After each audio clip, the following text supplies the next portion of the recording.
जंगल की जमीन पर कब्जा करना अब और भी ज्यादा महंगा पड़ सकता है। गवर्नमेंट ने एक बड़ा और सख्त हुक्म जारी कर दिया है, जिसके मुताबिक फॉरेस्ट लैंड एनक्रोचमेंट्स और फॉरेस्ट राइट एक्ट्स के मामलात पर अब जीरो टॉलरेंस पॉलिसी अपनाई जाएगी। लेकिन इसके साथ ही आदिवासियों और लोकल फॉरेस्ट ड्वेलर्स के हकूक का भी पूरा ख्याल रखने की हिदायत दी गई है। क्या है ये नया सर्कुलर और इसके क्या असरात पड़ने वाले हैं, आइए डिटेल में जानते हैं। आप देख रहे हैं जी जम्मू कश्मीर लद्दाख और मैं हूं आपके साथ हकीम फरशता।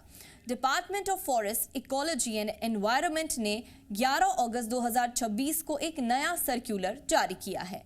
इसके तहत सभी कंसर्न्ड अथॉरिटीज को ये हिदायत दी गई है कि वो फॉरेस्ट एरियाज की हिफाजत और प्रिजर्वेशन के लिए बनाए गए कानूनी दौर पर सख्ती से अमल करें।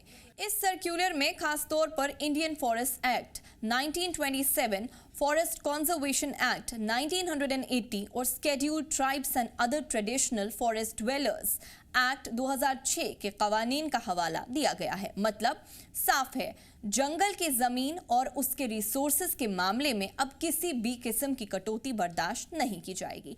लेकिन एक अहम सवाल ये है कि क्या हर क्लेम मंजूर होगा? गवर्नमेंट ने बिल्कुल वाजे कर दिया है कि क्लेम्स को बिना प्रॉपर वेरिफिकेशन के रिकॉग्नाइज नहीं किया जा सकता।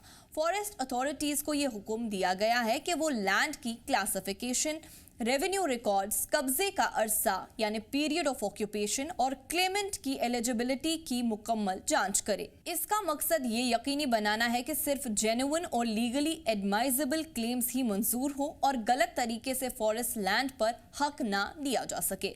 और अगर किसी का कब्जा अनऑथराइज्ड पाया गया तो फॉरेस्ट राइट एक्ट के तहत प्रोटेक्ट नहीं होता, तो इंडियन फॉरेस्ट एक्ट के तहत उसके खिलाफ सख्त कानूनी कार्रवाई की जाएगी। जंगल के रिसोर्सेज को नुकसान पहुंचाना या उनकी फिजिकल स्टेटस बदलने की इजाजत किसी को नहीं दी जाएगी।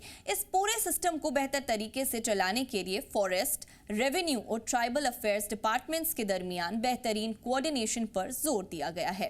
सभी कॉन्सर्न डिप्यूटी कमिश्नर्स को यह जिम्मेदारी दी गई है कि वो डिपार्टमेंट्स के बीच तालमेल बनाए रखें और क्लेम्स की प्रोसेसिंग कानूनी तरीके से हो। इसके साथ ही डिस्ट्रिक्ट लेवल कमेटी को ये यकीनी बनाने को कहा गया है कि वो रिकॉर्ड्स को ठीक तरीके से अपडेट करे और कट ऑफ डेट्स या स्टैट्यूटरी रिक्वायरमेंट्स को पूरी तरह ध्यान में रखे। गवर्नमेंट का ये कदम जहां एक तरफ जंगलों की हिफाजत के लिए जरूरी है, वहीं असली हकदार को उनका हक दिलाने के लिए भी एक अहम कोशिश है।